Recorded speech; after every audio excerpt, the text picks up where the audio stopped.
Good afternoon, everyone.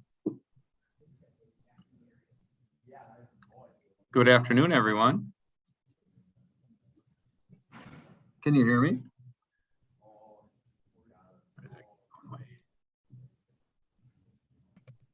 Yes, Mallory and I can hear you. Excellent. But where's the other people? I don't know. Hi, Jeff. Hello. We are recording, and I know there are some folks that are in staff that are not able to make it, so I'm going to record it and attempt to send it out so people can listen to it that weren't able to be here today. So we'll try to accommodate everyone at this point. So we will get started. So everyone, thoughtful of everyone's time. It's 3:12, and yeah, thanks for taking time to join. This is very informal. We just want to kind of walk through this plan that MnOSHA has adopted on.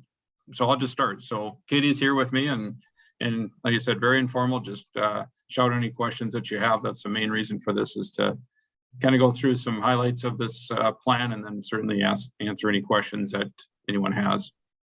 So just to go back, MnOSHA adopted this plan, but even before that, in November, the federal OSHA mandated vaccination mandate that over the course of November and December was on, and then it was held up in court, and then it was on.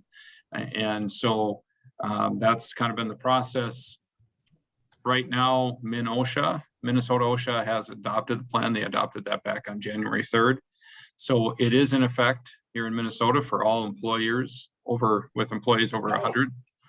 Benson Schools has well over 100 employees. So we are required to adopt MnOSHA emergency plan that is related to vaccinations. So Monday night, the school board adopted policy 491, which means that if a employee is not vaccinated, then they must wear a mask while at work, and they must, and starting in end of January, early February, would be submit to testing at least every 7 days. So those are the main parts of that. And then this plan that you can see on the screen, it follows that exact policy. And so we'll just walk through some of the main parts of this. And like I said, this is we'll follow this as close as we can.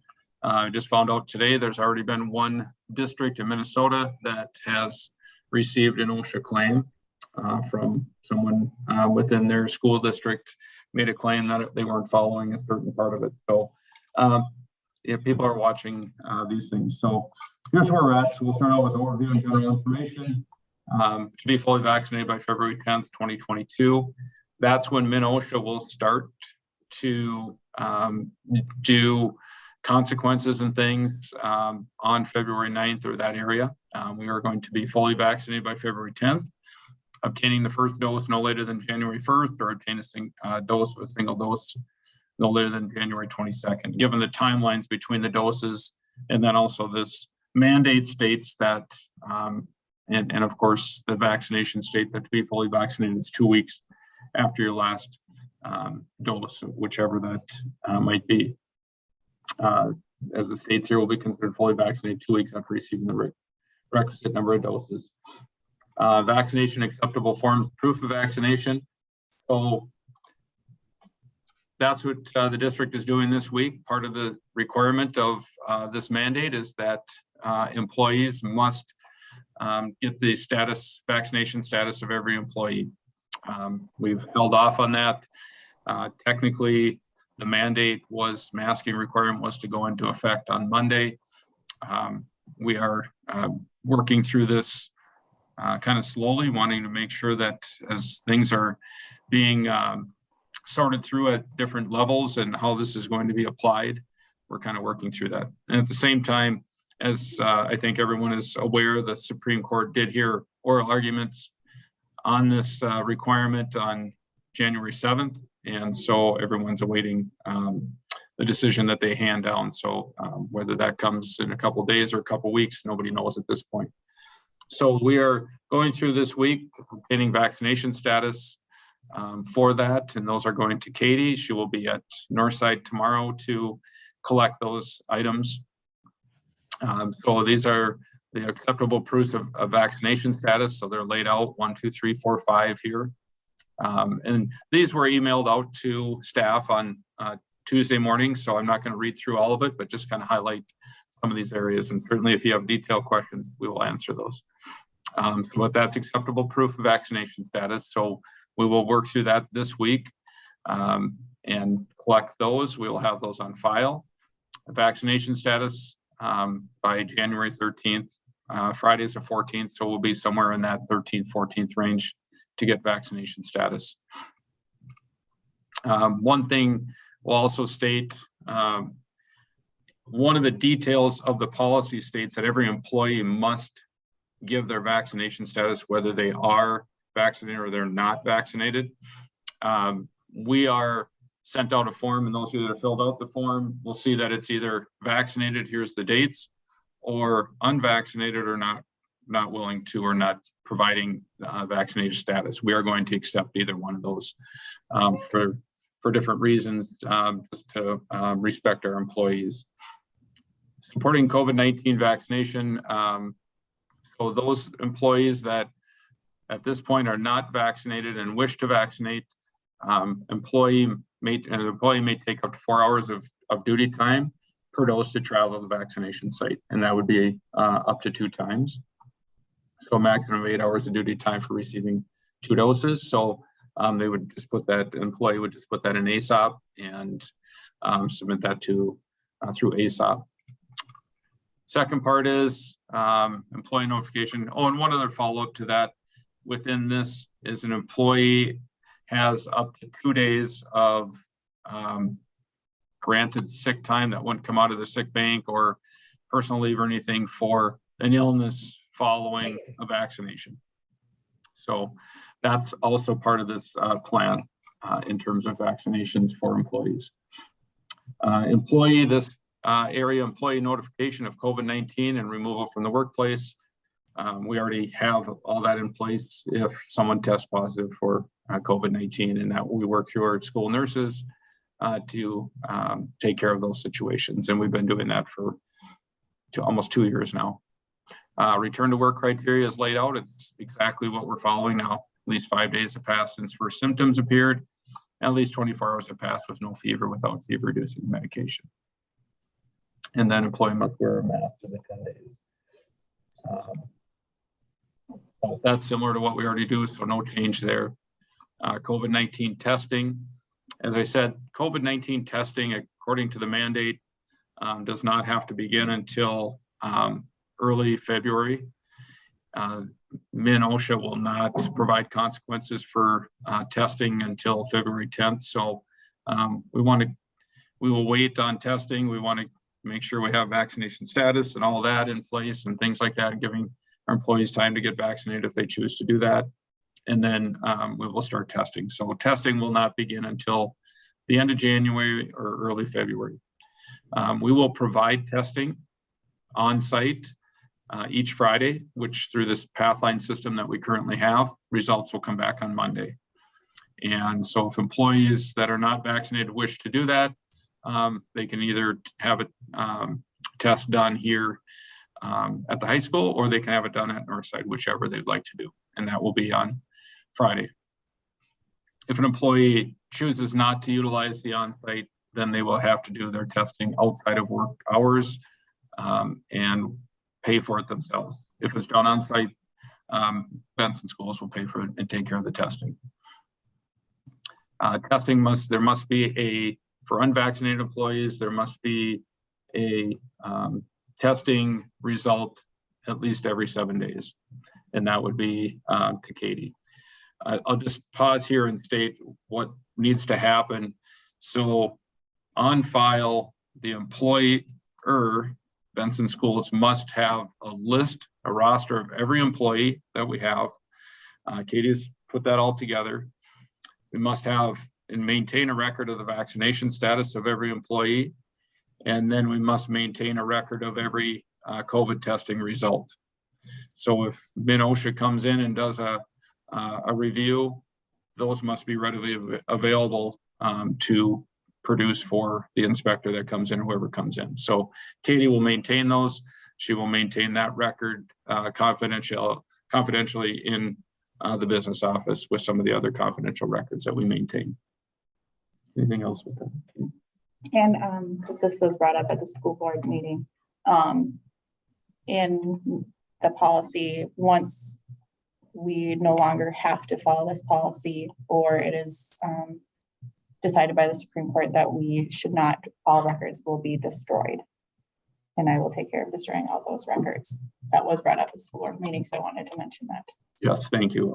According to the policy, all the records related to this, once it's no longer in effect or no longer legal, the employer must destroy all documents related to this. So that's why we'll keep it in one place, keep it on a paper file, and then it's easy to destroy. Easy to produce if we need to, and easy to destroy. This is an area, so if there's an employee who does not report to the workplace during a period of 7 days or more, so someone that were teleworking, another employee that would fit into this question we had would be a school board member. They are employees. There's some question about that. I think that's being debated in legal circles right now. They're an employee, but they're an elected. We'll figure that out. Right now, school board members would fall under an employee who does not report to the workplace.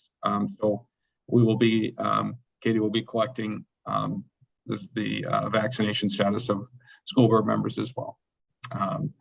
One other that doesn't fall under this, so student teachers are not an employee of the district, so they don't fall under this. Southwest West Central Co-op that come to our district are not employees of Benson schools, so they do not fall under this. They would fall under requirements of the co-op. So that's kind of how it's delineated. This falls under anyone that is an employee of Benson schools, whether that's teacher, para, support staff, kitchen staff, bus driver. They work, for example, if my son came in and painted for the school and got a check through the school, that they would be an employee.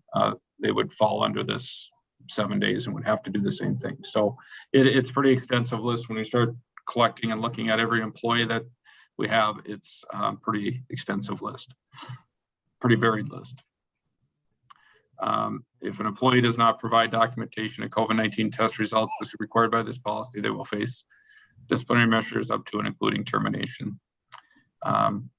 Employees who have received a positive COVID-19 test or been diagnosed are not required to undergo COVID-19 testing for 90 days following the date of the positive test or diagnosis. So I just want to highlight that's one exception to the testing to be aware of.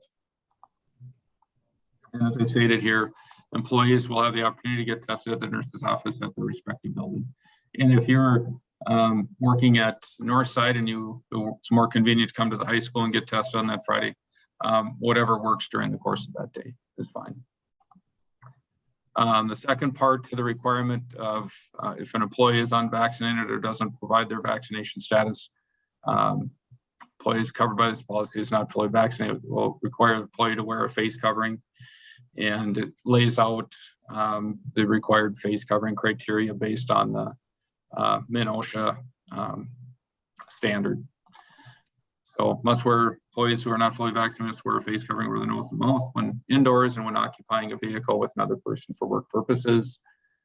Policies and procedures for face coverings will be implemented along with other provisions required by OSHA's COVID-19. And then just lays out here, employees, as the policy states, will be expected to have their nose and mouth covered all times during work hours, unless eating, drinking, or working alone in a room with the door closed. Working hours include duties before, during, and after school hours. These are the exceptions to the district's requirements for face coverings. And these are not determined by the district. These are determined by the policy 491, which is set out through the MIN-OSHA mandates. If an employee does not properly wear a face covering required by this policy, they will face disciplinary measures up to and including termination. New hires, as new hire employees are required to comply with the vaccination requirements, Katie will lay out timelines for each new employee to meet the requirements of the policy. And then finally, all medical information collected from individuals, including vaccination test results and all any other information of kind, we treated in accordance with the applicable laws. All medical information will be secured in the business office. We will have a release form so that when those test results come back, our school nurse will get them in a batch. And if the employee chooses to sign that release of information, then they can go directly to Katie. Otherwise, the employee will have to get those results to Katie. So it's just a convenience thing for a release of information. And that's found. This is the form that Katie is collecting at this time, trying to make it just very simple. Lays out, I have received, or I choose not to disclose, or I am unvaccinated. So whichever the employee chooses or status, and then that will go to the HR. That's what we have to have on file for review reasons. And then this is the consent for release of information. As I stated earlier, this is only for simplicity of an employee to not have to take their results to Katie directly. They will, like I said, those results will come into our school nurses in a batch on Monday. And if the employee has an signed authorization form on file, then our school nurses will just directly share that information with Katie. If the employee chooses not to sign this, this is optional, then they will have to bring their results to Katie directly. And so that's the only reason for this consent for release of information. The only people that will see the the test results will be the school nurse and Katie, just to record them. Those are the main parts to this plan. Those are the main parts to what we'll be looking at. Our plan for masking is to get the vaccination status of everyone kind of this week. One other part to this that I do need to share as well is there is an exemption, an accommodation request that employees can make, either a medical accommodation. It's not an exemption, it's an accommodation. And either medical or religious accommodation from masking or from testing for those that are unvaccinated. And Katie has those forms, and she will get those to any employees that request an accommodation. We will work sometime next week to start masking once we have all the vaccination status. If anybody requests an accommodation, Katie and I will work through those. So it may not be till later on next week that we will implement masking, but we will certainly announce that when that time comes. We want to make sure that we have everything in place, that employees have time to make sure their vaccination status is recorded, to get a vaccination if they choose to, and to work through any accommodation requests that might come in. With that, that's all I have. Katie, anything else that you have to add to plan? Are there any questions then?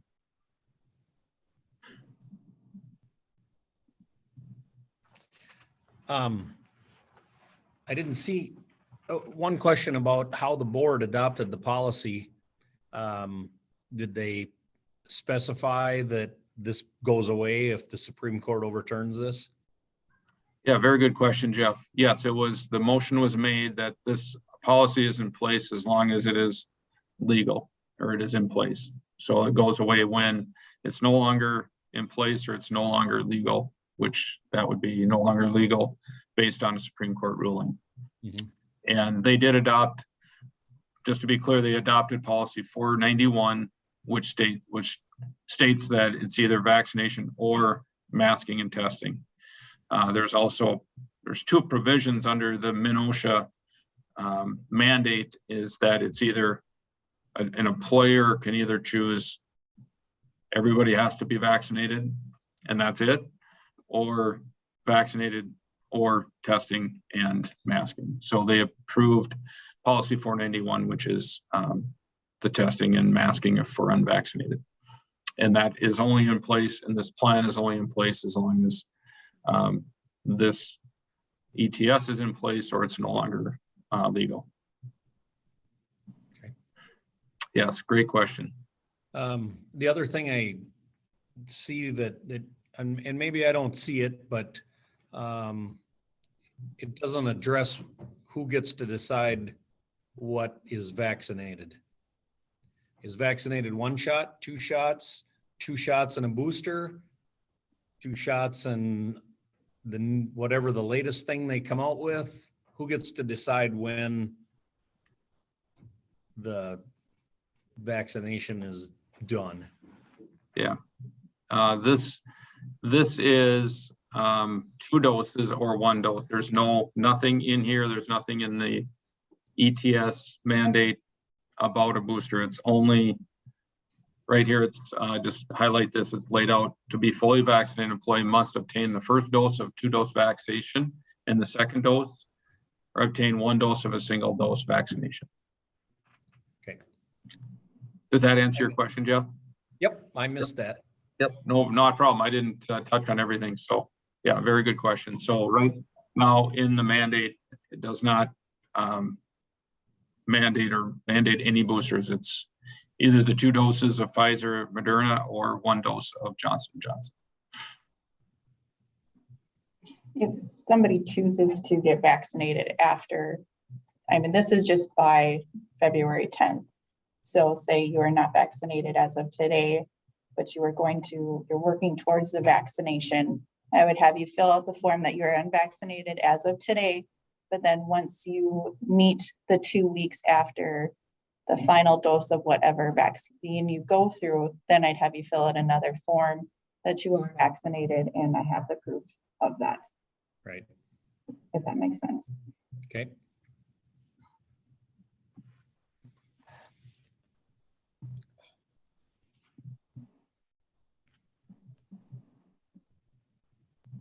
One of the things too, I highlighted, I'll just go down here for the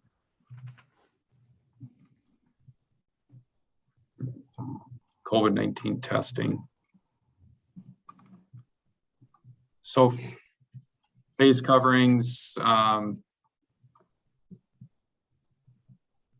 just for this is for face covering and for testing results. If employee does not properly wear a face covering, or if employee, it's written up above, employee does not provide testing result every 7 days as required by policy, they will face disciplinary measures up to and including termination.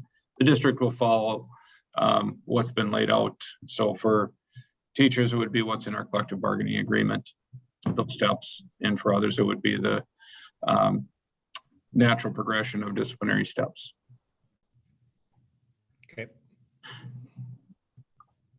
And hopefully we don't have that. So it's required to be in here, but hopefully we're not at that point. Right. Oh, I think everyone understands that the board's hands are tied on this. Agree with it or not, their hands are tied. You have to address this. So. Yeah, there's a pretty significant, you're right, and the board, and I apologize to the board, and they talked a lot about that. It's a policy they have to adopt, but they have no, they're a locally elected school board, which their job is to adopt policy and procedures for a district. But here's something they have to adopt, but they have no decision-making over. Right. And it's really, really difficult to well, okay, we got to pass this. And so, yeah, it's not an easy decision. And it's not something that they took lightly, even though their hands are tied, like you said, but it was troubling for them just to say, okay, we got to do this. We're mandated to do this. We still have to pass a policy that we didn't write. Right. And we may or may not, a majority may or may not agree with. The financial, as I'd stated in our email earlier, the financial provisions in this are pretty significant if they come out and you're caught not following this. Over 13,000 for more minor infractions, and then up to over 100,000 for willful and continued not following it, neglect, whatever the term is, and so there's pretty significant financial implications if it's not followed. And I don't know that we're going to have inspectors out at every district, but more likely it'll be someone making a complaint to OSHA that something isn't being followed. So we intend to implement this as it's written and to follow it with fidelity.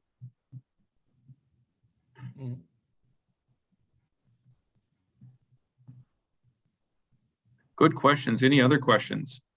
Anything else that we didn't cover or isn't clear in this? Because it's something we had to kind of put together fairly, I won't say quickly because we've known it's been around, but then it went off because of a court mandate, and then it came back on, and now it's, you know, there's some uncertainty with Supreme Court. So, and we, as a district, we wanted to wait to make sure that all the facts, all the information, everything was here before we started putting together any policy or approving any policy. And we also wanted to make sure, I'll just take a step back. People wonder, well, you're supposed to have started masking by January 10th. Katie and I don't, as superintendent, feel comfortable doing something that the board hasn't, you know, policy that the board hasn't approved yet. And so we waited, the regular meeting was on the 10th and waited for whatever policy they approved. All we can do is I can make a recommendation to the board which policy, but I didn't know which one they would approve. So that's why we are at, some might say, a week behind or whatever. We want to make sure we're taking the right steps and being thoughtful as we move through this.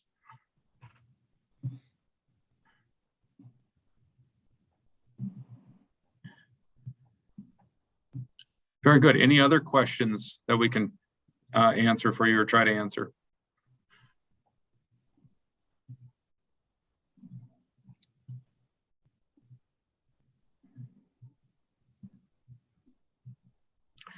Please don't hesitate to reach out to Kate if there are questions. We're learning on this. I think we have a webinar about every day on this with different groups to see how it's implemented and see how it's interpreted. As a big one. How do they interpret this and that? And so we're staying on top of it. And it's, some of these things are kind of moving along as we go. So we'll keep you updated as we can, but certainly reach out if you have any questions as we move through this. Thank you for joining today. And like I said, let us know if you have any questions. All right. Enjoy the nice weather outside. Thank you.